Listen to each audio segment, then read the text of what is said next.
시청자 여러분 안녕하십니까? 오전 10시 반 프레스룸 라이브 최윤영입니다. 유원솔입니다. 살아있는 뉴스를 더 깊게, 더 쉽게 전해드립니다. 먼저 오늘의 뉴스 네컷입니다.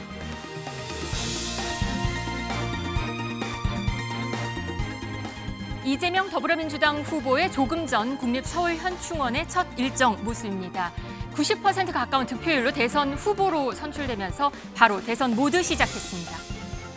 급기야 나라를 구한 을지문덕까지 나왔습니다. 한덕수 대행 출마설이 임박한 것으로 관측되고 있습니다. 교황 장례식에 한 왕비가 차고 온 진주 목걸이가 구설에 올랐습니다. 김건희 여사 논란 속 목걸이도 있습니다. 어디 있을까요?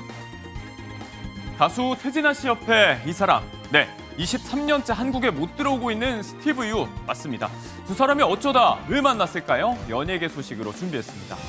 잠시 후에 다 만나보도록 하고요. 프레스룸 라이브 지금 바로 시작합니다.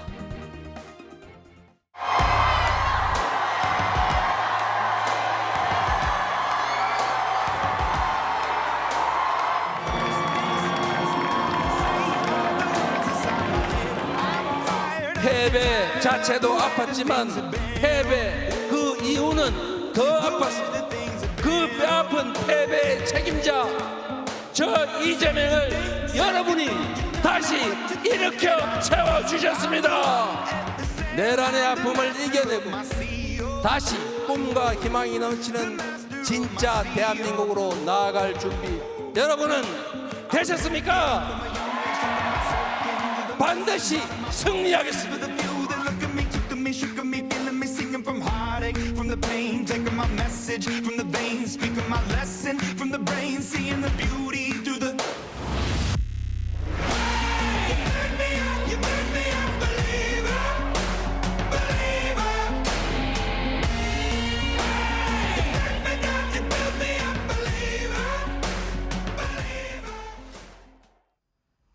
(21대) 대통령 선거 더불어민주당이 먼저 대선 후보를 확정지었습니다. 이재명 후보가 역대 경선 최고 득표율로 대선 재도전에 나서게 됐는데요.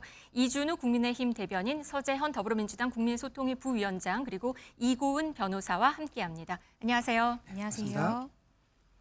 네, 민주당은 바로 대선 모드를 시작했습니다. 이재명 후보는 오늘 아침 9시 국립서울현충원을 갔는데 이승만, 박정희 전 대통령 묘역 참배부터 했습니다. 그리고 김대중, 김영삼 대통령 순서였습니다. 부위원장님, 이걸 어떻게 해석을 할 수 있을까요? 중도 보수 유권자에게 어떤 메시지를 던지려는 것으로 해석이 될까요? 네, 중도 보수를 뛰어넘어서 대한민국 국민에게 메시지를 던진 것입니다. 그래서 이제 하나하나 대통령 한 분의 공과사 그리고 이념을 뛰어넘어서 네. 정말 그분들이 대한민국 국민을 위해서 열심히 했던 것을 이어받아서 계승해서 더 발전해서 정말 진짜 대한민국 대통령 모든 국민을 통합하는 그런 메시지를 실천한 행위였고요. 이것이 시작이죠. 그리고 계속적으로 이제 국민들께 지속적으로 일관되게 절실함으로 호소할 테니까요. 우리 네. 시청자 여러분들께서도 한번 여러 가지 관심을 가지고 지켜보시면 좋을 것 같습니다. 네, 그 이재명 후보 오후에는 AI 관련이 또 일정이 있습니다. 국민의힘에서는 이런 행보를 또 어떻게 보시는지 궁금합니다. 이승만, 박정희 전 대통령은 이제 건국과 부국의 기틀을 만드신 분이지요. 민주당에서는 하지만 이제 평상시에는 이분들에 대해서 굉장히 부정적으로 얘기를 많이 해왔습니다. 네. 이승만 이제 전 대통령에 대해서는 친일이다는 얘기를 많이 했었고, 박정희 전 대통령 독재라는 면만 강조했었는데 이렇게 처음으로 이제 이승만 전 대통령, 박정희 전 대통령 참배를 한 것은 아마도 본인이 지금 현재 가지고 있는 국민적 불안감 해소하기 위해서 겁니다. 본인은 지금 이렇게 미국의 도움을 받아서 건국과 부국의 기틀을 마련했는데 네. 지금 이재명 후보는 이런 미국과 한국의 관계를 모델로 해가지고 한국과 중국을 그런 미국과의 관계처럼 끌고 가려는 그런 이제 행태를 보이고 있기 때문에 국민들이 아마 많이 불안해하고 있을 겁니다. 그래서 아마 중도층에게 나는 여전히 이승만, 박정희 전 대통령에 대한 어떤 존중을 나타내므로 해서 좀 불안감을 누그러뜨리려는 그런 행보가 아니었겠냐 그런 생각됩니다. 이재명 후보의 수락 연설을 보니까 통합이 14번, 희망이 13번, 진짜 대한민국 10번 이런 내용들이 많았습니다. 그렇죠. 이제 그 역설적으로 얘기하면요, 본인이 이제 가지고 있는 게 정치 보복이라든가 이제 갈등, 분열 이제 이런 거에 대한 이제 불안감을 드러내기 위해서 불안감을 이제 감추기 위해서 쓰는 단어다 보니까 통합이라는 말을 할 수밖에 없는 거죠. 그러니까 역설적으로 보면은 국민들이 가지고 있는 불안감과 정치 보복이라든가 또다시 불어닥칠 여야 이제 정치적 갈등 이런 거에 대한 불안감을 좀 누그러뜨리기 위해서 그런 통합이라는 단어를 좀 세게 끄집어낸 게 아니겠는가, 네. 강조한 게 아닌가 생각합니다. 민주당에서는 네. 통합에 대해서 하실 말씀이 네, 있으시다고 그러니까 합니다. 역설이 누그러뜨린 아니고 게 직설적으로 네. 비유가 아니고 직설적으로 대한민국을 통합해서 네. 정말 이념이 아니라 먹고 잘 사는 그런 진짜 여러분이 원하는 희망의 대한민국을 만들겠다는 역설이 아니고 직설적으로 표현한 겁니다. 네, 이재명 후보는 이번이 세 번째 대선 도전입니다. 그런데 87 체제 이후 가장 강력한 대선 후보로 알려져 있습니다. 경선 누적 득표율이 89.77%, 거의 90% 가까이 됩니다. 이 김대중 전 대통령도 한 78%였고 박근혜 전 대통령도 83%였던 것을 비교하면 압도적인 건데요. 이 후보의 89.77%의 이런 유례 없는 경선 득표율 수치에 국민의힘에서는 비판의 목소리가 쏟아지고 있습니다. 이 영상, 이 모습 한번 보시고 오겠습니다. 90%에 육박한 득표율은 삼김 시대에도 없었습니다. 조선노동당에서 볼 수 있는 득표율입니다. 경선이 아니라 총통 추대식입니다. 이재명 세력은 압도적 승리라고 자랑했지만 이것은 지난 3년 동안 민주당의 1인 지배 독재 체제의 결과일 뿐입니다. 삼김 시대도 이러지 않았고 총통 추대식이다. 대변인, 강력한 후보라 견제가 들어가는 건가요? 견제를 있는 그대로 말씀드린 겁니다. 지금 이제 일당 체제, 일극 체제를 유지해서 그 효과를 톡톡히 받지 않습니까? 앞으로 이제 우려되는 게 이런 식으로 일극 체제로 돼서 당을 장악했을 경우에 전당대라든가 경선에서 압도적인 지지를 얻을 수 있다는 설례를 남겼기 때문에 아마 이제 이후에 전당대가 민주당이 있겠지만은 이제 앞으로 전당대회라든가 이런 당권을 가질 때 일극 체제를 위해서 모든 것을 던지는 이런 이제 악순환이 반복될 수 있겠다는 걱정이 들고요. 네. 지금 이제 이재명 후보가 가져온 리스크가 지금 세 가지 정도 됩니다. 사법 리스크, 안보 리스크, 퍼주기 리스크, 이제 이런 리스크가 있는데 이런 리스크를 전부 다 이제 제대로 소명하지 않고 오로지 친명으로 해서 꾸려진 호위병에 둘러싸여서 전당대회에서 얻은 표심이기 때문에 국민의힘 입장에서는 과연 민주당의 민주가 있느냐 비판하지 않을 수 없다 그런 말씀드립니다. 이 후보가 이렇게 가장 강력한 대선 후보로 오르기까지 그동안 많은 일들이 있었습니다. 그간 이 후보의 단식부터 흉기 피습 그리고 사법 리스크까지 어떤 결정적인 장면들을 저희가 모아봤는데요. 화면 보시죠. 이재명!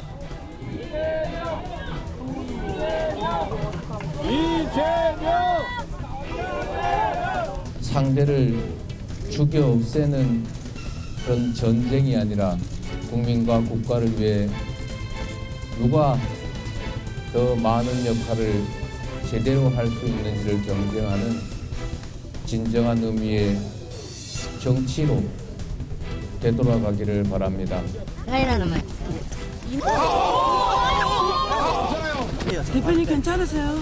증오하고 죽이는 이런 전쟁 같은 정치, 이번 사건을 계기로 사라지면 좋겠습니다. 이제 검찰도 자신들의 행위를 좀 되돌아보고 더 이상 이런 공력 낭비하지 않기를 바랍니다. 네, 24일간의 단식, 체포동의안 가결, 그리고 작년 흉기 피습 이후에 덤으로 사는 인생, 그리고 작년 12월에 계엄 해제 주도한 모습입니다.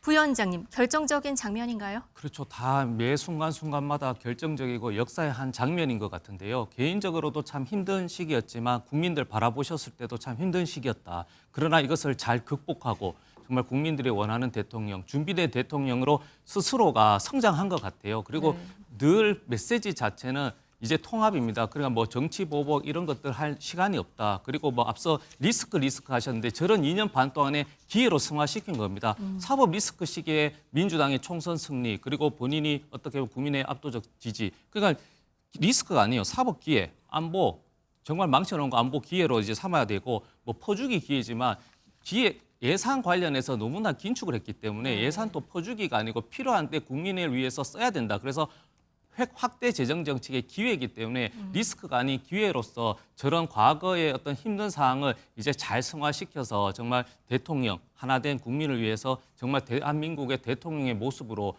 좀 성장한 계기였다고 봅니다. 네, 이제 대선까지는 36일 남았습니다. 그런데 이재명 후보에게는 또 넘어야 할 산이 있습니다. 현재 5개 재판을 받고 있는 만큼 사법 리스크는 현재 진행형인데요. 변호사님, 이 대법원이 이 선거법 사건과 관련해서 이례적으로 좀 빠르게 진행을 하고 있잖아요. 이거는 어떻게 좀 대선 전에 결론이 날까요?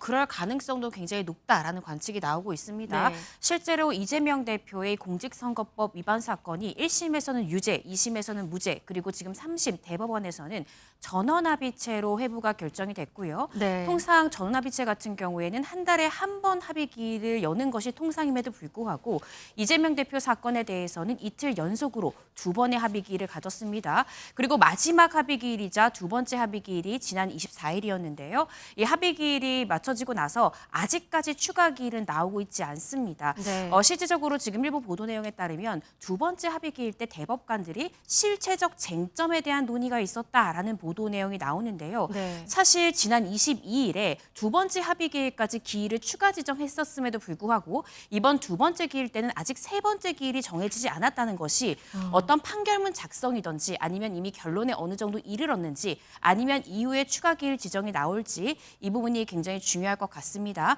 만약에 추가 기일 지정이 없다면 이르면 5월 7일 안에도 결론이 나올 수 있다라는 관측이 나오고 있고요.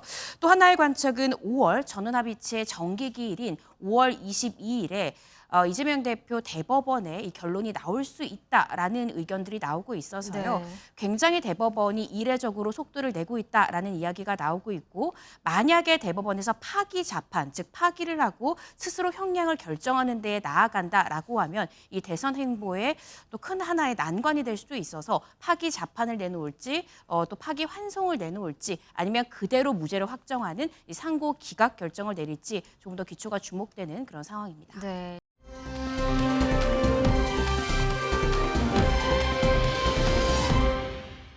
출마 임박설이 나오는 한덕수 권한 대행에 대해서 어제는 내란 세력이 귀환이다 이런 말까지 했습니다. 어제 날선 발언들 모습 한번 보시겠습니다. 압도적인 정권 탈환을 통해 내란과 퇴행의 구시대를 청산하고 지금도 내란과 퇴행, 파괴 시도는 계속되고 있습니다. 내란을 극복하고 민주주의를 회복하라. 내란과 퇴행, 파괴 시도가 계속되고 있다라고 하셨습니다. 한덕수 권한대행 출마가 유력한 상황인데 내란과 퇴행, 파괴 시도의 위반이라고 합니다. 그렇게 딱 단정하기는 어렵지만 심판을 하고 계신 분이 끊임없이 선수로 뛰기 위해서 기회를 노리는 거 아닌가 그런 의문을 국민들이 갖고 계신데 확실히 아니구나 이렇게 생각되지가 않습니다. 여전히 내란의 주요 종사자들, 부하 내동자들이 정부 요로에 중요한 직책을 가지고 남아있는 것 같습니다. 끊임없이 내란 세력의 귀환을 노리고 있는 게 아닌가 생각이 됩니다. 네, 한덕수 권한 대행에 대해서 겨냥을 사실은 한 거나 마찬가지인데요. 부위원장님, 이걸 견제라도 보는 그런 시각이 있습니다. 네, 견제가 아니고 공정과 상식.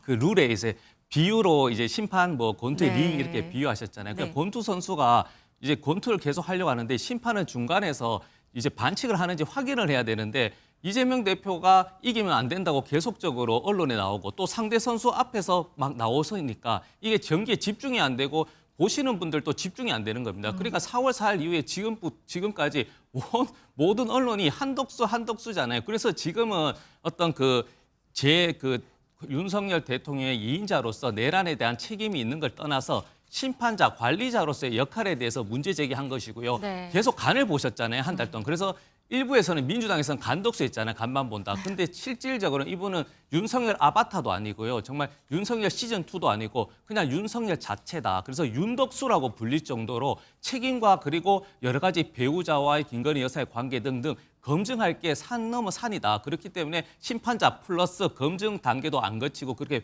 불공정하게 심판에서 갑자기 선수로 나오려 하는 그런 공정과 상식에 대한 문제 제기를 한 것입니다. 네, 한덕수 대행의 이 출마의 키맨이 정치 원로인 정대철 헌정회장으로 꼽히고도 있습니다. 한 언론 보도를 보니까 권영세 국민의힘 비대위원장이 전화를 걸어서 만들어주세요라고 말을 하기도 했다는데요.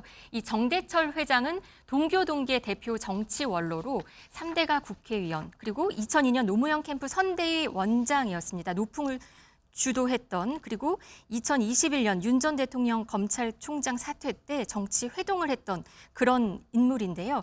빠르면 오늘 아니면 이번 주 초에 한 대행과 정 회장의 만남도 예상이 된다. 이런 얘기가 있거든요. 지금 보시는 정대철 헌정회장의 그림 내용입니다. 변호사님, 어떻게 지금 얘기가 나오고 있는 건가요? 네, 말씀 주신 대로 정대철 회장 같은 경우에는요, 이 독립운동가 출신 부친 정치인이죠. 정일영 씨와 대한민국 최초의 여성 변호사인 이태영 씨 사이에서 나온 이 정치 원로입니다.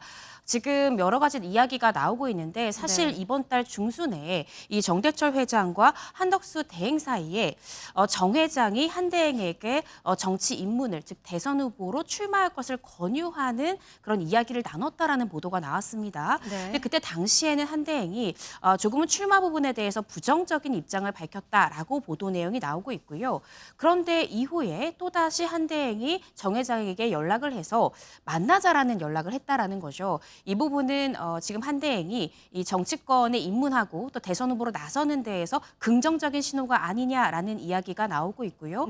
만약에 이번 만남이 성사되고 회담이 실제로 성사된다면 이 개혁연대의 빅텐트로 나아가는 데에 범상치 않은 만남이 될 것이다라는 이야기도 나오고 있습니다. 그래서 이번 회담을 앞두고 앵커님께서 지적해 주셨듯이 이 권영세 비대위원장도 이 정 회장에게 한 대행을 좀 설득을 해달라. 즉, 이 국민의힘 대선 후보가 선출이 되면 단일화해서 함께 뛰어달라라는 것을 좀 한 대행에게 잘 설득해달라라는 취지의 연락이 오갔다라는 보도 내용도 나오고 있습니다.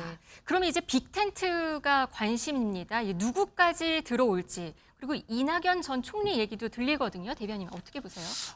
지금 본격적으로 이제 시작되는 것 같습니다. 오늘 손영태 이제 국무총리, 그러니까 권한대행의 비서실장이 사의를 표명한다 그러더라고요. 그러니까 본격적으로 아마 캠프를 실무를 이제 운영하기 위한 이제 그런 움직임 아니겠는가 싶고요.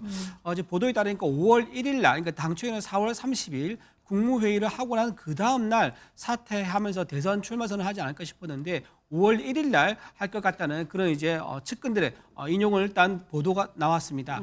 한덕수 권한대행이 지금 아까 잠깐 말씀하실 때 간덕수라고 얘기하는데요. 한덕수 권한대행은 지금 여론과 언론에서 굉장히 큰 관심을 받고 있는 우리나라의 어떤 그 미래를 짊어지고 있는 유력 정치인 중에 한 명으로 꼽히는 분이신데요. 그분에 대해서 간덕수라고 하시는 부분에 불편하셨군요. 좀 그 적절하지 않은 것 같고요. 그리고 이제 심판이라고 하셨는데 선거는요. 선거에서 심판은 선관위입니다. 선관위 위원장이 많이 나왔다 그러면 그런 비판을 수용할 수 있겠지만 선관위 위원장 아니고 지금 국정 운영의 책임자인 이제 분이 나오신 거에 대해서 심판이라고 비교한 건 적절하지 않다라고 말씀 또 드립니다.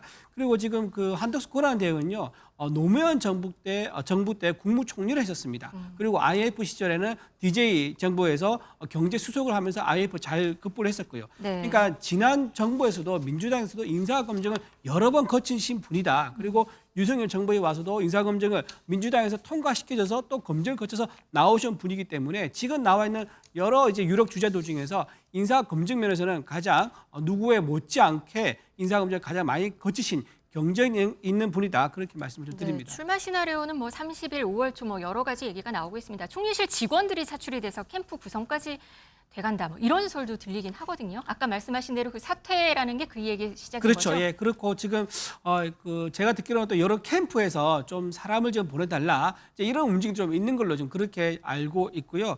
더군다나 지금 이낙연 이제 새미래 민주당 이낙연 이제 새미래 민주당 전 국무총리도 출마 선언을 이제 하겠다고 지금 언론 보도가 나왔더라고요. 그래서 아마도 한덕수 권한대행 입장에서는 가장 지금 중요한 포인트가 단일화, 그다음에 이낙연 전 국무총리, 그리고 나중에 이제 경쟁을 하다가 막판에 개혁신당의 이준석 후보랑 같이 합쳐지는 이런 빅텐트의 빅 그랜드 마스터 이런 계획으로 가지 않을까 생각을 좀 해봅니다. 네, 만약에 한 대행이 출마를 하면 최상목 경제부총리가 대행에 또 나서게 되는 겁니다. 최 부총리 지난달 24일 한 대행이 직무 복귀했을 때 미소 지었던 모습이 기억이 나는데요. 화면 보시죠. 다시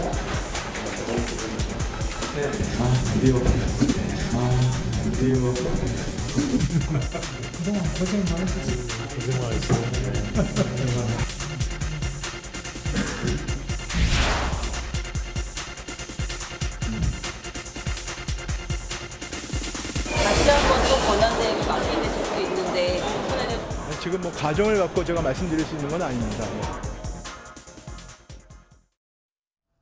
네, 한 달도 또 안 되어서 또 다시 대행을 하게 되는 상황이 됐습니다. 네. 만약에 되면. 네. 그렇죠. 만약에 대선 출마하시면 이제 대행을 또 하셔야 되는데요. 최상목 권한대행께서 한번 권한대행이 되실지 모르겠지만 한번 이제 대대행을 한 적이 있지 않습니까? 네. 그래서 이번에 또 하게 되면은 이번에 대행으로서 역할을 좀 하지 않을까. 지난번 이미 대응을 해봤기 때문에 주요 현안들, 특히 통상협의 같은 경우는 이미 미국에 갔다 왔기 때문에 네. 누구보다 통상협상 실무를 잘 알고 있을 거라 생각됩니다. 한덕수 권한대행의 이제 통상협상에 대한 지원도 있었겠지만 본인이 실무자로 갔다 왔기 때문에 우리나라 큰 현안에 대해서 잘 정리할 수 있는 그런 능력도 갖춰진 상황에서 대행 업무를 하지 않을까. 그리고 선관위 업무는요. 아까 지난번에 이제 선관위 위원장이 말한 것처럼 선거 관리는 선관위 위원장 책임에서 이루어진다 말했기 때문에 그것도 선거 관리도 업무가 무난하게 잘 진행되지 않을까 그렇게 생각합니다. 근데 그 6월 3일 대선일까지 대통령 총리실의 경제사령탑까지 1인 3역을 해야 되는 거거든요. 그렇죠. 그러니까 헌정 질서를 유린하기도 하고 리스크를 확대시키는 거잖아요. 그러니까 그 자격이 없는 것이고 누구나 대통령 후보 나올 수 있습니다. 그러나 지금 공무원이잖아요. 공무원은 대한민국 헌법상 정치적 중립성의 의무가 있잖아요. 그러면 그 대행 자리를 그만두고 하셔야 되는데 지금까지 간을 보셨기 때문에 간덕수라고 지칭한 것이고 저는 국민이 부르면 부를 수 있다고 봅니다. 나와야 되는 의무가 있는 거예요. 그러나 국민의힘이 불러서는 나오면 안 되는 겁니다. 국민이 불러서 나와서 정말 본인이 55년 동안 공직자 했었잖아요. 그러니까 누가 대통령이 되었을 때처럼 이제 그 능력을 차이가 있는 거예요. 우리가 일반 소상공인도 사장이 누구냐에 따라서 같은 아르바이트 노동자들의 그 향상이 다 천차만별이기 때문에 저희들 또 2년 전에 국무총리 할 때 인사검증 보이콧했습니다. 그러나 초기 정부가 나가기 때문에 성공한 윤석열 정부를 위해서 민주당이 양보했거든요. 그러나 네. 지금은 대한민국 대통령을 꿈꾸시기 때문에 검증은 그때보다 한 수십 배 정도 더 치밀하고 더 정교하게 국민의힘도 할 것이고 민주당도 할 것이고 국민들이 또 할 것이다. 이런 말씀 꼭 드리겠습니다. 네. 잘 알겠습니다. 자, 만약에 대행이 출마를 한다면 후보 등록 마감 시한인 11일 이전까지 국민의힘 대선 후보와 단일화 가닥을 잡아야 한다. 그렇기 때문에 경선 이후에도 시기가 좀 빠르게 흘러야 한다는 관측이 나오고 있습니다.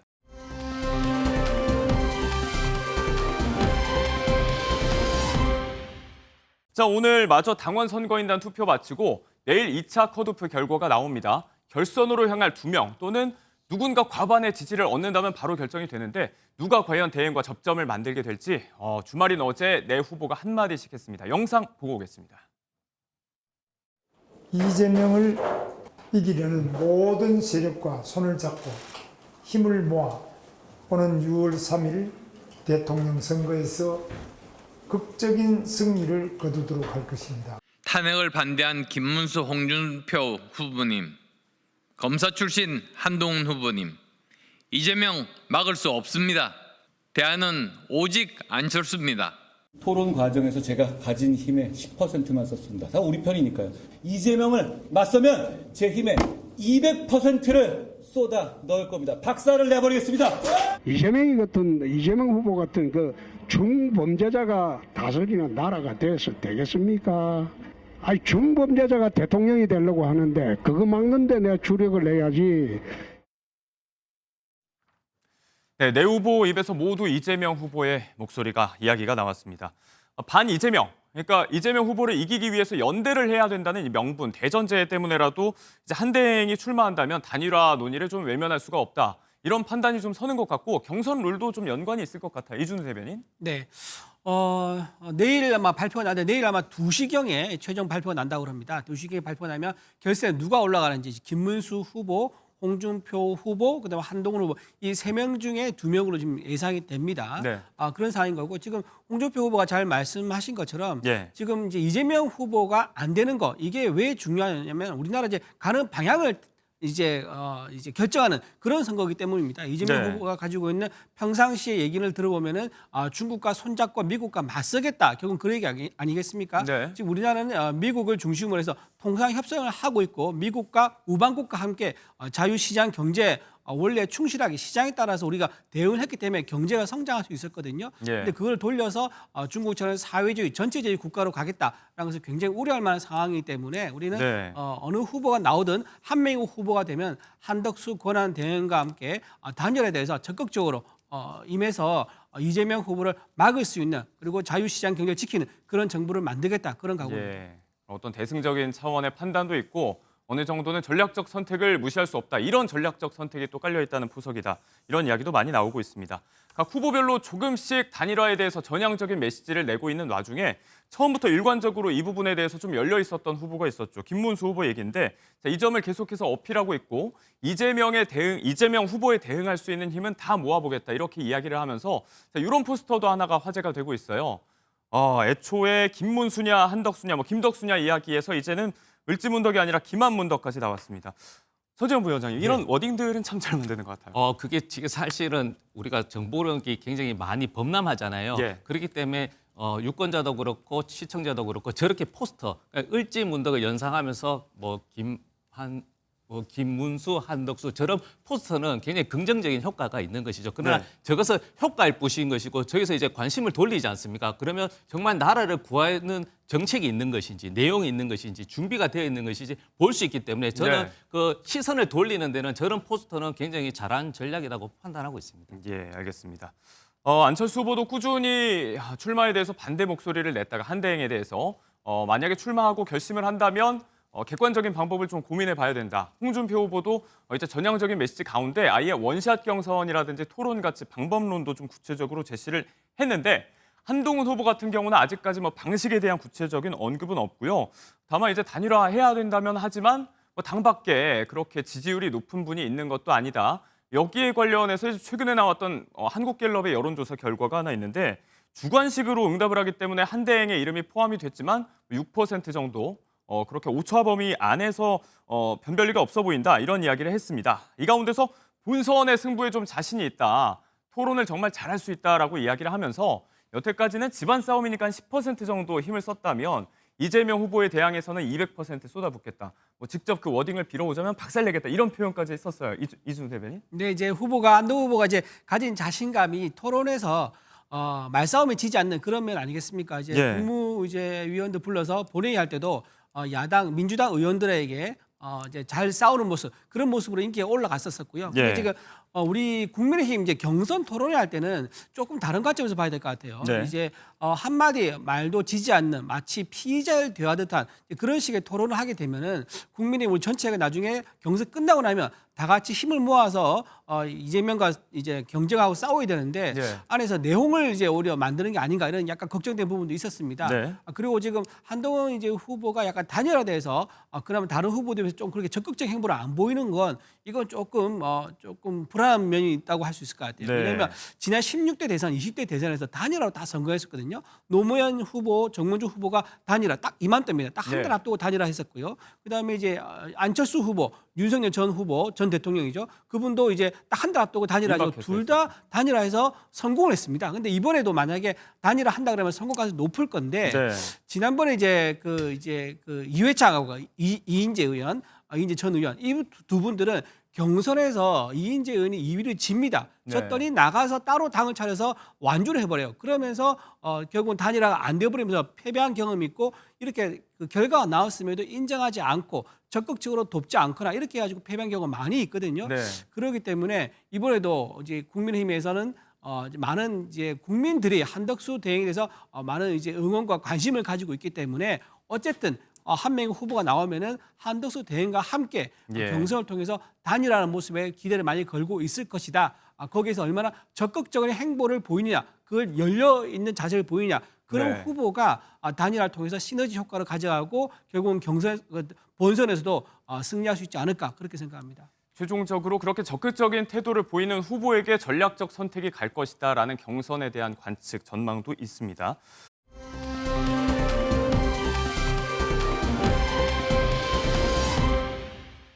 자, 토론 이야기가 나왔으니까요. 조금 시기를 돌려서 이야기해보자면 지난 토요일에, 금요일이었죠? 한동훈 후보와 홍준표 후보가 맞수 토론을 했을 때 또 이제 명태균 리스크, 홍준표 후보에게는 아킬레스건으로 여겨지는 이 이야기가 등장이 되면서 홍 후보가 잠시 또 수세에 몰리기도 했었는데 이 칼끝을 겨누고 있는 게 홍준표 후보뿐만이 아닙니다. 윤 전 대통령 내외에게도 이 수사 관련해서 본격화될 가능성이 아주 높아지고 있는데요. 자, 김건희 여사에 대한 검찰 수사가 속도를 내고 있습니다. 총 3곳에서 3건에 관한 수사가 동시에 진행된다는 전망이 있어요, 변호사님. 네, 그렇습니다. 지금 검찰의 칼끝이 김건희 여사를 향하고 있다. 이렇게 봐도 무방할 것 같은데요. 일단은 서울 고등검찰청에서는 지난해에 이 김건희 여사 관련해서 불기소 처분을 했던 사건을 다시 한 번 더 수사할 필요가 있다라면서 재기수사 결정을 내렸습니다. 네. 원래 재기수사라 함은 원래 원 검찰청이 서울중앙지검으로 사건을 내려보내서 다른 검사실의 수사를 명령하는 것이 통상적인데 네. 조금은 이례적으로 서울고등검찰청 형사부에서 직접 수사를 하겠다라고 밝혔습니다.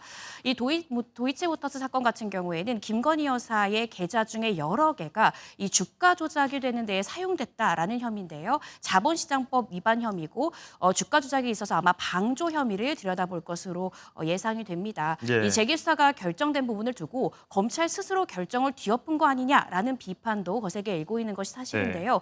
이 부분에 대해서 서울고등검찰청에서는 이 불기소 처분을 내린 때와 또 지금 우리가 재기수사 결정을 내린 그 사이에는 관련자들의 유죄 판결 확정이 있었기 때문에 그 관련자들의 진술을 들어야만 하는 사정 변경이 있었다. 네. 따라서 이 부분에 대한 추가 수사가 필요하다라는 입장을 표명하고 있어서 아마 이 부분 관련해서도 김건희 여사에 대한 소환이 있을 가능성이 높다라고 여겨지고요. 네. 뿐만 아니라 김건희 여사에 대해서 현재 공천 개입 의혹 수사가 지금 급물살을 타고 있습니다. 실제로 지금 정치 브로커라고 불려지고 있는 이 명태균 씨와 관련한 소환 조사뿐만 아니라 이 김상민 전 검사에 대해서도 조사가 됐고요. 네. 지금 김상민 전 검사 관련한 공천 개입 의혹 이외에도 전 강서구청장에 대한 공천 개입 의혹, 또 포항시장 관련한 이 공천 개입 의혹 등 네. 다양한 부분에 대한 전방위적인 수사가 이루어지고 있는 상황입니다. 그래서 이 부분들에 대한 수사가 현재 지금 이루어지고 있고 이후에는 아마 윤석열 전 대통령에 대한 소환 조사도 이루어지지 않을까 조심스럽게 관측이 나오고 있는 상황입니다. 네, 총 3건이라고 말씀을 드렸지만 조금 전에 상세하게 정리해 주신 대로 도이치모터스 주가 조작 사건 최근에 재기 수사가 결정이 됐고 명태균 씨 관련 공천 개입 의혹은 한창 수사가 진행 중입니다. 소환도 계속해서 하고 있고 관련 진술도 확보 중이고 무엇보다 이제 시기상 조기 대선이 임박했기 때문에 소환 조사가 좀 임박했다, 빠르게 좀 이루어질 것 같다라는 보도도 계속 나오고 있는데 이번에 김건희 여사가 포토라인에 서는 모습을 보게 될까요? 그 부분에 대해서는 검찰이 신중할 것 같습니다. 예. 왜냐하면 이전에 도이치모터스 사건과 이 고가 가방, 이 수수 의혹 사건 관련해서 사실은 제3의 장소에서 조사를 했기 때문에 이거 공정하지 않은 것이 아니냐라는 일각의 비판을 받았거든요. 예. 따라서 이번에 검찰에서는 소환 조사를 우리는 원칙으로 하겠다라고 해서 아마 검찰청으로 직접 부르는 소환 조사를 할 가능성은 대단히 높은데 구태여 포토라인까지 세울 것인가 이 부분은 고심할 것으로 보여지고요. 아마 이 부분 관련해서 김건희 여사도 현재 변호인 선임계를 제출했다라고 하니까요. 네. 아마 변호인이나 아니면 김건희 여사의 의견을 모두 종합적으로 고려해서 네. 국민들의 알 권리와 이로 인해 피의자에게 받게 될 불이익을 아마 균형적으로 고려해서 결정하지 않을까 싶습니다. 네, 차후의 수사 진행 상황을 좀 봐야 될 것 같습니다. 조기 대선이 임박한 상황이고요. 자, 그리고 마지막 3번째 논란이 이거는 아직 수사가 본격화된 건 아니기 때문에 논란 정도로 정리를 해봐야겠지만 김건희 씨가 일부 종교단체 인사로부터 건진법사 전성배 씨를 통해서 받기로 했다는 이 고가의 목걸이 이야기도 좀 해봐야 될 것 같습니다. 이 부분의 이제 쟁점이 건진법사 전성배 씨가 목걸이 받긴 받았는데 잃어버렸다라는 취지의 진술을 내놓고 있기 때문에 목걸이가 어디로 갔는가? 또 여기에 더해서 윤석열 전 대통령과의 공범 관계 이런 것들을 좀 규명해야 되지 않습니까? 네, 그렇습니다. 이 사건을 조금 간단하게 설명을 드리면요. 이 건진법사라고 불리는 전성배 씨가 이 김건희 여사 선물용이라면서 이 통일교회 간부로부터 6천만 원 상당의 다이아몬드 목걸이를 받았다라는 점에 대한 수사가 본격화가 되고 있는 것인데요. 예. 그렇다라고 한다면 이 목걸이가 김건희 여사에게 전달이 됐는가? 이 부분 관련해서는 전성배 씨는 내가 목걸이를 분실했기 때문에 김 여사는 이 목걸이를 받지 않았다라고 이야기를 하고 있습니다. 네. 그러면서도 이 목걸이의 행방에 대해서는 잃어버렸기 때문에 나도 어디에 있는지 모르겠다라는 취지의 진술들을 하고 있는 것으로 보여지거든요. 따라서 검찰에서는 이 목걸이 목걸이의 행방, 그리고 목걸이의 출처, 그리고 정확히 이 목걸이가 어떤 명목으로 건너간 이 목걸이인가, 이 부분에 대한 수사력을 집중을 하고 있고요. 결과론적으로 이 목걸이가 김건희 여사 선물용이다라는 일각의 주장에 대해서 네. 그렇다라고 한다면 이 부분에 대해서 윤석열 전 대통령도 어떤 사실관계에 대한 인지가 있었는지, 네. 또 어떤 용도와 어떤 목적의 목걸이였는지를 김건희 여사뿐만 아니라 윤석열 전 대통령도 알았는지, 이 부분에 대한 수사가 집중이 될 것 같습니다. 네, 아직 수사가 진행 중인 건이기 때문에 본격화되지 않았기 때문에 뭐 특정 종교단체가 연루돼 있다. 이 부분은 좀 규명이 필요하다 정도로 정정을 좀 해보도록 하겠습니다.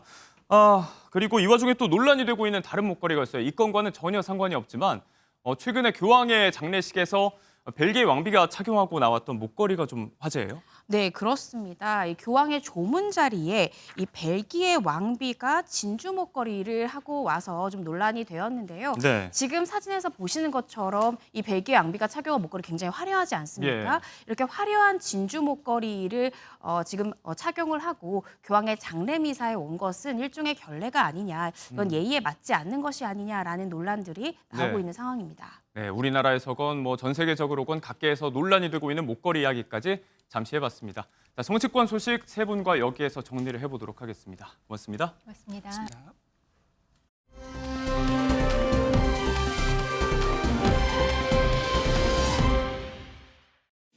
한국에는 왜 올라 그러냐? 이유가 어디 있어요, 한국에? 유승준 방지 병역법 국회에 발의했다고 들었습니다. 이게 무슨 말이 되는 겁니까? 지금 무슨 장난하십니까? 대한민국 국민의 세금으로 일하는 정치인이 그렇게 할 일이 없으세요? 다 입국 금지 당했죠. 사회적으로 비난받고 매장 당했죠. 추방당하고 공공의적으로 몰렸지요. 거짓 언론으로 매도당하고 인생이 힘들게 됐지요. 단 한 명도 없습니다, 대한민국 역사상. 이제 본인이 한 행동에 비해서 너무나 이제 가혹한 제재를 받았다라는 거에 대해서 좀 공식적으로 인정받고 싶어 하시는 명예회복적인 측면이 있습니다.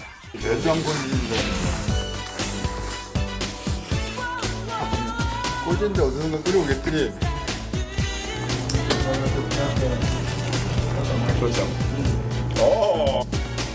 그렇지. 당연하죠. 유승준 씨 형님이 유승준을 보고 싶다고 합니다. 모아가지고 당신은 나의 동반자,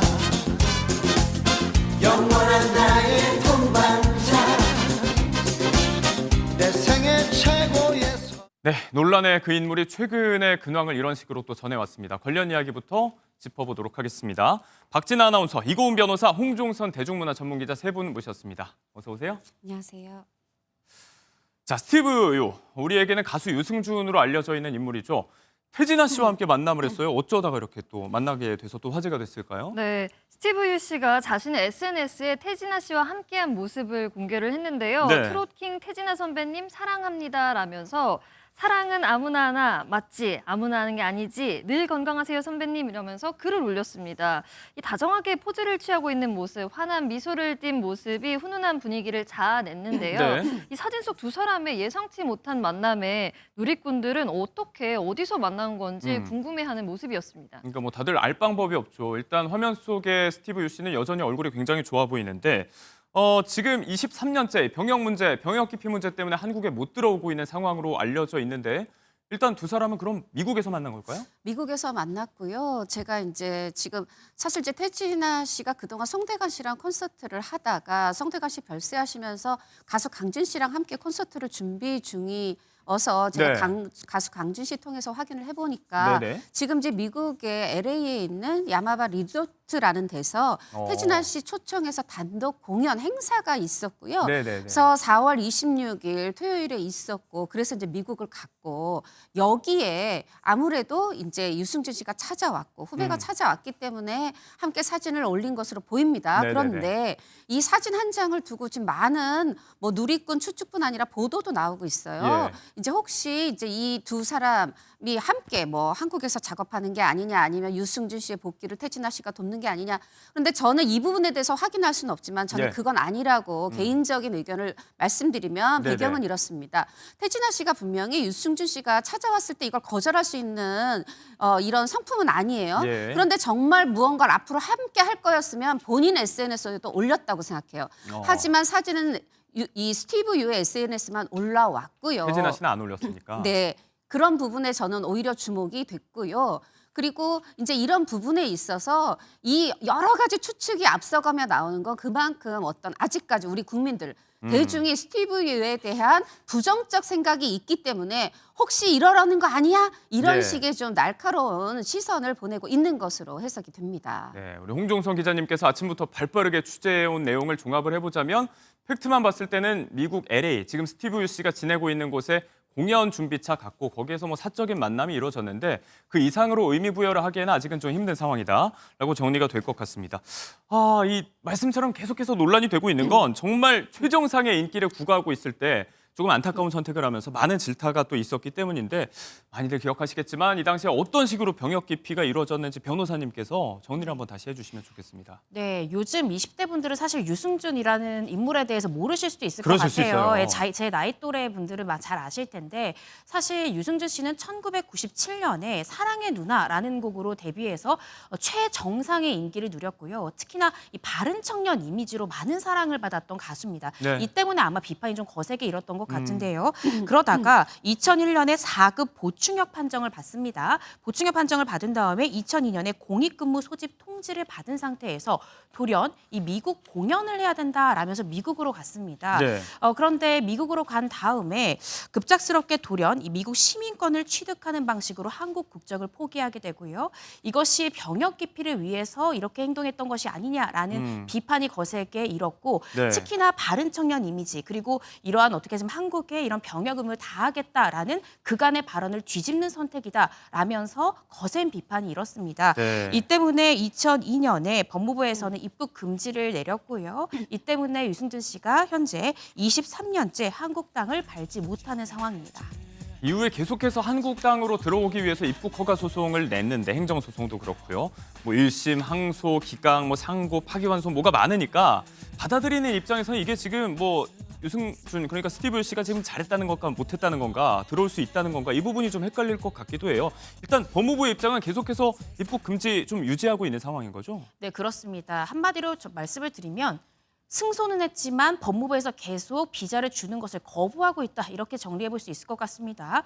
유승준 씨 같은 경우에 2015년에 이 LA 총영사관에 F4 체류 비자 발급을 신청을 했는데요. 거부를 당하게 됩니다. 네. 그러자 이 거부 처분에 대한 소송을 제기하게 되는데요. 이 거부 처분을 취소해달라라는 소송에서 결국 대법원에서 승소를 하게 됩니다. 그럼에도 불구하고 영사관에서는 계속해서 이 비자 발급을 거부하고 있는 상황이고요. 네. 그 발급의 사유 관련해서 법무부는 이 국익이나 공공복리에 영향을 미칠 수 있기 때문에 우리는 비자 발급을 해줄 수 없다라는 입장을 취하고 있습니다. 네. 최근에 유승준 씨는요, 이제 세 번째 행정소송을 제기한 것으로 보여지고요. 이 세 번째 행정소송 또한 어떻게 결론이 나올지 귀추가 주목되고 있는 상황입니다.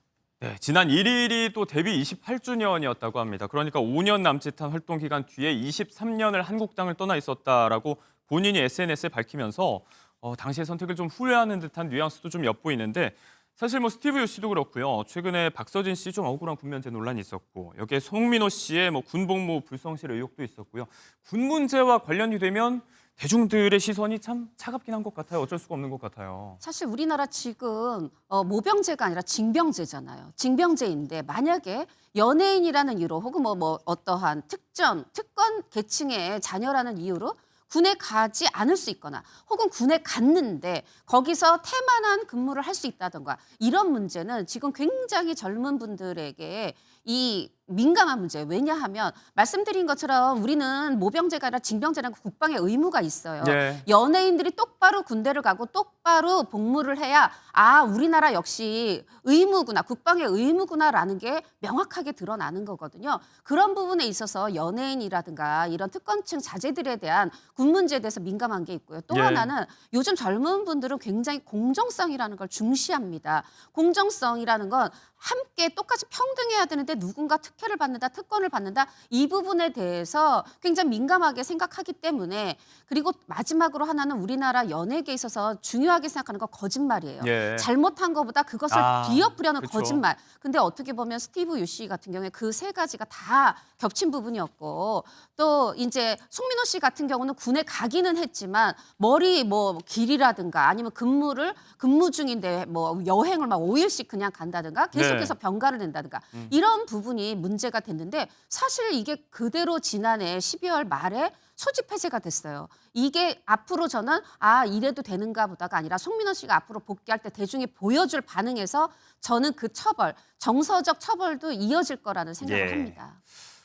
개인적으로는 이제 거의 20년 가까이 군번을 외우고 있는 입장에서 군복무에 관한 이야기도 조금 이제 아쉽다는 생각도 들지만 말씀처럼 거짓말들, 가뜩이나 또 많은 사랑을 받고 있었던 분들의 이야기이기 때문에 더 큰 배신감으로 이어지는 것도 어쩔 수가 없을 것 같습니다.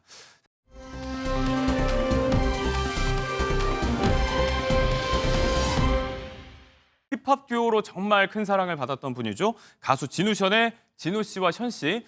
비슷한 듯 조금 다른 행보로 주목을 받고 있는데요. 먼저 진우 씨의 이야기를 해보자면요. 최근에 저희 MBN 가보자고에 출연을 해서 가택 내부라든지 가족의 모습도 공개를 했습니다. 그 영상을 잠시 보고 이야기 이어가겠습니다. 임신했을 때 6개월째였어요. 저희가 만나기 시작. 선 임신. 네, 먼저 임신을 했어요. 저희가 빨리 저도 아기를 갖고 싶었고. 제가 38을 낳았으니까. 네. 임신 소식 들으셨을 때 어떠셨어요, 처음에? 임신이 될 거라고 생각 못해요. 왜냐면 남편 나이도 있고 저도 나이가 있으니까. 또 양가 부모님들한테 소식을 알리셨어요? 저희 양쪽 부모님 다 니들이 혼자 안 살아 주니 고맙다 이런 분위기라고. 아유, 감사합니다. 그러죠. 조금 늦은 나이에 이렇게 또 늦둥이 아들도 보고 또 미모와 또 재력과 능력을 겸비했다는 아내분에 대한 관심도 높아지고 있고요. 최근 영상이었습니다. 어떻게 보셨어요? 네, 방금 보신 것처럼 MBN 가보자고 프로그램에 가족의 모습을 공개를 했는데요. 예. 가수 진우 씨는 13살 연하 미모의 변호사 아내분을 두신 걸로 지금 보셨는데요. 네. 아내분 미모가 정말 상당합니다. 직업도 변호사로 알려져 있고 능력의 외모까지 갖춘 아내분의 등장에 모두가 주목을 했습니다. 네. 가수 진우 씨는 과거 한 차례 결혼을 하고 이번은 재혼이었는데요. 2021년 두 사람이 결혼을 했고 슬하에 자녀 1명을 두고 있습니다. 예. 늦둥이 아들 시호 군을 두고 행복해하는 모습을 보여서 보는 이들을 훈훈하게 만들었습니다. 네, 한때는 힙합 가수로 정말 이름을 날렸던 진우 씨, 그리고 또 13살 차이가 나는 변호사 아내, 두 사람 간의 접점이 어떻게 생겼을까 좀 궁금하긴 해요. 러브 스토리 좀 알고 계신 게 있을까요? 네, 진우 씨의 이제 지인들이 골프를 쳤는데 그때 게스트로 임사라 변호사가 왔다고 해요. 예. 여기서 만나게 됐는데 이때 이제 좀 날씨가 추웠나 봐요. 그래서 이 진우 씨가 스웨터를 빌려줬고 이게 스웨터를 빌려주면서 인연이 됐다고 하고요. 네. 또 임사라 씨는 어떻게 보면 성격이 되게 솔직한 것 같아요. 방송 보신 분들 많겠지만 본인 너무 신기했다. 본인이 원래 잘생긴 사람을 좋아한다 그래요. 네, 잘생긴 사람을 좋아하는데 사실 진우 씨 너무 잘생겼죠. 그래서 뭐 나이 차하고 상관없이 좋아하게 됐다. 뭐 이렇게 얘기를 하고 그리고 모르겠습니다. 재력도 뭐 대단해서 이런 남편한테 이런 욕을 하는지 모르겠는데 네. 남편한테 얼굴 관리 꼭 해라. 나 얼굴 보고 반해서 결혼했다. 이런 얘기를 한다고 합니다. 참 얼굴 관리 신경 써야 될 것 같습니다. 13살 차이 나는 변호사 아내 그리고 늦둥이 아들 뭐 듣기만 해도 행복한 삶인데 듣기로는 아내 변호사 임사라 씨가 생각보다 더 능력자라는데 우리 이고은 변호사님 이 부분 아시는 부분이 있을까요? 네, 임사라 변호사님이 사실은 변호사로서도 굉장히 승승장구하고 의뢰인들이 많다라고 해요. 그래요? 의뢰인의 돈을 끝까지 받아준 일화로 많은 의뢰인들의 연락을 받았다고 하는데 변호사 일만 하는 게 아닙니다. 사업적 욕심도 굉장히 많은 분 같은데요. 네. 실제로 스타트업 대표를 현재 겸하고 있기도 합니다. 그래서 이러한 사업적 욕심을 남편이 진우 씨가 잘 이해해 준다고 해요. 그래서 이 진우 씨 손이 주부 습진이 항상 걸려 있다. 집안일을 굉장히 잘한다라고 저 프로그램에 나와서 이야기를 하기도 했는데요. 네. 그만큼 변호사뿐만 아니라 사업가로서도 승승장구하고 있고요. 근데 외모만 보면 굉장히 뭔가 부유하게 자랐을 것 같은데 네. 임사라 씨가 고등학교 때까지는 화장실도 없는 집에서 어렵게 지냈다라고 하고요. 자수성가하셨고. 네, 심지어는 이 저소득층 학비 면제를 받을 만큼 어려운 가정 형편에서 정말 꿋꿋하게 공부를 해서 변호사가 되었고 사업적으로도 승승장구하고 있다고 합니다. 네, 지금은 또 이제 번듯하다는 말로도 부족할 정도로 정말 호화로운 집에서 멋지게 또 성공해서 살고 있는데 이런 부분들 뭐 아내분의 재력도 그렇고요. 집안에서 누리고 있는 생활 수준 이런 것에 대한 이야기도 뭐 나오고 있는데 아내 뭐 그림 대여 서비스 이런 것들을 이용하는데 금액이 어마어마하다고요? 금액이 어마어마하다고 합니다. 지금 이제 뭐 살고 있는 집 옆에 어떤 강남의 어떤 특정 동의 빌라도 한 25억 원에 거래가 되는 집인데 네. 뭐 그런 것뿐이 아니라 사실 이제 집에 한 그림이 4점이 걸려 있는데요. 이게 이제 산 거는 아니고 대여를 한 거라고 그래요. 근데 본인들 얘기가 살 여력이 뭐 경제력이 없어서라기보다는 어떤 걸 사야 될지 모르겠더라. 그래서 지금 뭐 경매도 다니고 이러면서 아내랑 함께 부부가 공부를 하고 있다 그래요. 그래서 특별한 취향이 생기기 전까지는 일단 대여를 할 모양인데 네.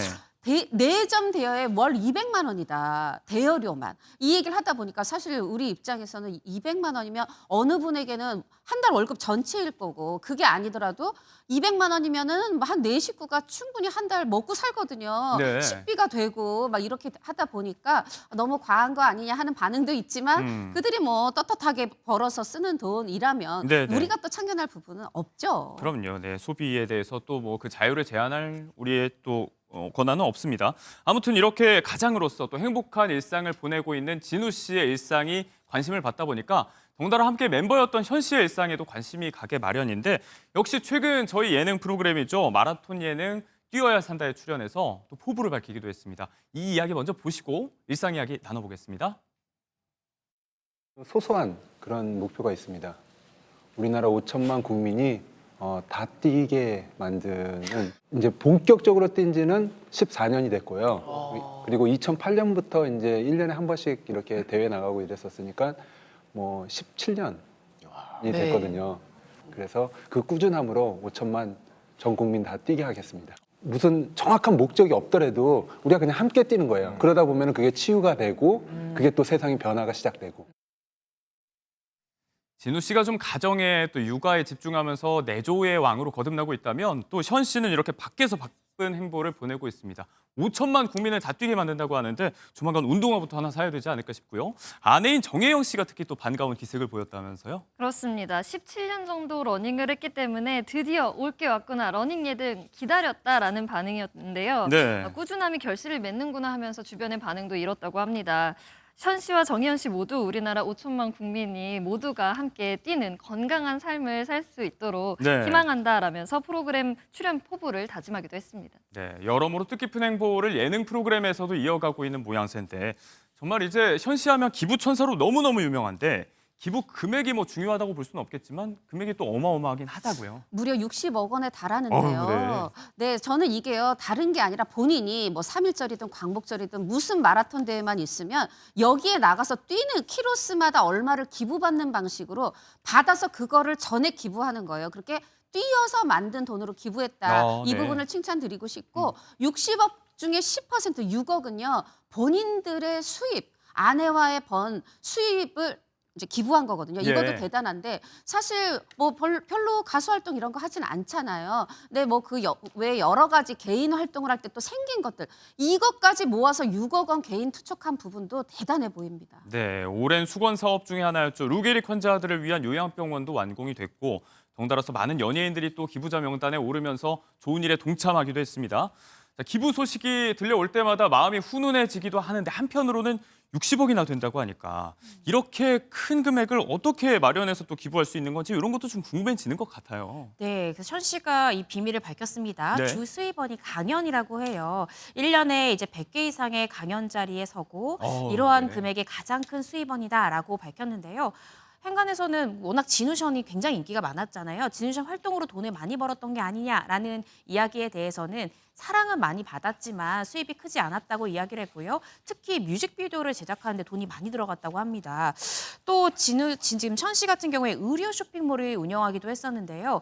이 사업으로 돈을 많이 벌었던 게 아니냐라는 또 이런 일각의 의견들도 있었는데 사업을 크게 하지는 않아서 예. 이 의류 쇼핑몰로 인한 수입은 크지 않았다라고 하고요. 네. 이 현 씨와 아내가 기부했던 60억 원의 이 금액은 결국에는 주택의 강연으로 인한 수익이 가장 컸다라고 밝혔습니다. 네, 정승같이 벌어서 정승같이 쓴다고 표현을 좀 해야 될 것 같습니다. 따뜻한 마음씨만큼 유명한 게 또 사랑꾼 면모인데 최근에 SNS 게시물에서 또 많은 남편들을 좀 긴장하게 만드는 그런 게시물을 올렸다고요? 네, 이 대답을 하기 전에 혹시 유앵커님께 여쭤보고 싶은 게 있는데 혹시 네네. 아내분과 만난 날짜를 세고 계신가요? 긴장하게 만드시네요. 2200일쯤 어머. 됐어요. 정확하진 않습니다. 세상에 유앵커님도 사랑꾼이시군요. 아, 네. 유앵커님의 게시물에서도 머지않아 이 글을 보게 되지 않을까 싶습니다. 션 씨가 어제 정혜연 씨와 둘이 만난 날짜를 기념하는 글을 올렸는데요. 네. 혜영이와 만난 지 8,888일이라면서 이런 날도 세요. 사진과 글을 게시를 했습니다. 사랑스러운 아내가 되어줘 고맙다고 표현을 했는데요. 특히나 이 부분이 감동적입니다. 네. 아내이기 전에 아들의 엄마이기 전에 그냥 혜영이 네가 참 좋아라는 부분이었는데요. 정말 네. 이런 션 씨의 모습이야말로 진정한 사랑꾼이 아닌가 싶습니다.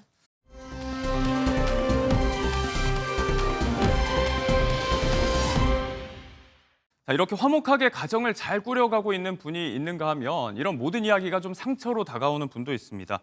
또 이제 마라톤 기부천사 현 씨와 같은 뛰어야 산다에 출연해서 많은 분들에게 감동을 주고 있는 라붐의 전 멤버 유리 씨에 대한 이야기인데 여기에 나와서 이혼 후에 좀 악플에 시달리고 힘들었던 심정 이런 것들을 이야기했다고요. 맞습니다. 뛰산 크루가 있죠. 여기에 이제 우리 유리 씨도 있는데 유리 씨가 이런 얘기를 한 거예요. 그러니까 멤버들이 같이 방을 쓰거다 보니까 속 얘기를 좀 털어놓은 것으로 보이는데요. 네. 울고 싶은데 눈물이 나오지 않을 때가 있었다. 정말 눈물이 마를 때까지 운 거죠. 왜 네. 그랬냐 하면 어느 날 본인은 이제 이혼하고 나서 본인 경제적 사정, 아이들을 키울 집 한 칸도 없고 방 한 칸도 없고 해서 네. 아이들을 두고 나오는 어떤 현실적 선택을 한 건데 그 부분에 있어서의 고통을 토로했는데 보고 나니까 자신의 아이들을 버린 엄마가 돼 있었던 예. 거죠. 그리고 온갖 악플을 받았고 이런 부분 때문에 말씀드린 것처럼 울고 싶어도 울 수 없었던 그런 고통을 당했다 얘기를 했고 네. 아이들 매일 보고 싶다고 하고요. 지금 이혼하고 나서 활동 못했지만 이렇게 활동 시작한 이유는 돈을 벌어서 또 아이들 양육권도 되찾고 싶은 마음이거든요. 네. 이렇게 이 예능에서 뛸 때도 계속해서 아이들을 생각했다고 합니다. 사실과 다른 가치 판단의 문제, 아이를 버린 엄마다 이런 식의 악플이 계속해서 올라오고 있는 것 같습니다. 이런 부분에 지속적으로 노출이 된다면 마음이 힘들 수밖에 없을 것 같아요. 네, 그렇습니다. 그러니까 유리 씨가 가장 힘들어하는 건 그거 같아요. 어떤 인신공격적인 또 성희롱적인 그런 악플이 많았다라고 고통을 토로하기도 했는데 네. 특히나 이제 유리 씨 같은 경우에는 일남 이녀를 두고 있잖아요. 예. 새 아이를 버리고 온 엄마라는 그 프레임, 그 아이와 관련한 비정한 엄마라는 그 악플이 아마 엄마로서 견디기 굉장히 힘든 상황인 것 같습니다. 사실 지난해에 굉장히 이제 악플이 쏟아졌을 때 나는 선처 없이 고소하겠다는 입장을 밝히기도 했거든요. 네. 그런데 이렇게 엄마로서 어느 정도 생활 기반이 되어야만 아이들을 데려올 수 있기 때문에 열심히 활동하는 모습을 두고 이런 악플 공격을 하는 것은 좀 지양되어야 한다는 생각이 들고요. 네. 이렇게 고소가 됐을 때 결국 명예훼손죄로 처벌이 너무 약하기 때문에 이렇게 악플들이 늘고 있는 것 같습니다. 네. 이 부분에 대한 엄정한 이런 처벌도 필요한 그런 상황인 것 같습니다. 이혼의 아픔을 겪고 또 자녀들과 떨어진 아픔을 겪었던 연예인 생각하면 또 고현정 씨 얘기도 잠시 생각이 나는데 여러 방송에 출연해서 그리움을 좀 내비친 적도 있었잖아요. 고현정 씨 되게 솔직해요. 방송에서도 그렇게 아이들에 대한 얘기, 잘 자라줘서 고맙다 이런 얘기도 했고 본인이 이런 개인 채널을 시작하게 된 것도 네. 다른 유명 개인 채널에 나갔더니 연락이 왔다는 거예요. 이런 모습 자주 보여주세요. 라고. 네. 사실 작품성 모습보다 그런 개인 채널성 모습이 더 엄마의 실제에 네네. 가까웠을 거잖아요. 그런 식으로 이제 했는데 요번에는 어렸을 때 아이들하고 함께한 사진도 공개했어요. 이제는 편안히 만나면서 살 수 있는 날이 오길 바랍니다. 네, 알겠습니다. 세 분과 여기까지 이야기 나눠보겠습니다.